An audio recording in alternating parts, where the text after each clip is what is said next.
đây bom bồnទាំងអស់គ្នាក្នុងវីដេអូនេះខ្ញុំសូមណែនាំបងប្អូនទាំងអស់គ្នានៅស្បែកជើងមួយគូទៀតដែលជាផលិតផលរបស់ក្រុមហ៊ុន Adidas ហើយបញ្ជាក់ផងដែរស្បែកជើងនេះអត់ទាន់មានលក់នៅលើទីផ្សារជាងទេប៉ុន្តែក្រុមហ៊ុន Adidas មានគម្រោងនឹង release វានៅថ្ងៃទី14ខែ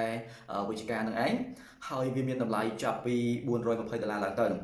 មូលហេតុដែលស្បែកជើងមួយគូនេះវារៀងមានតម្លៃខ្ពស់ដោយសារវាជា collaboration រវាង Avava Label ជាមួយនឹង Adidas ហើយនេះគឺជារូបរាងរបស់ស្បែកជើងនោះ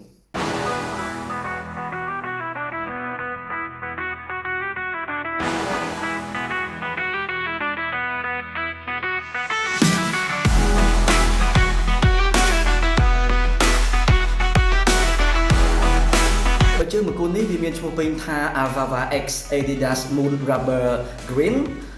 រូបរាងវារៀងចម្លែកបន្តិចមើលទៅវាថាក្មេងកម្ៅក៏ថាបានដែរប៉ុន្តែដូចខ្ញុំនិយាយពីដើមវីដេអូអញ្ចឹងវាមានតម្លៃរៀងខ្ពស់ដែរគឺតម្លៃ retail price គឺខ្ទង់$420ដោយសារវាជា collaboration edition នៅថ្ងៃទី14ក្នុងខែនេះឯងហើយសម្រាប់បងប្អូនទាំងគ្នាតើបងប្អូនថារូបរាងការ design របស់វា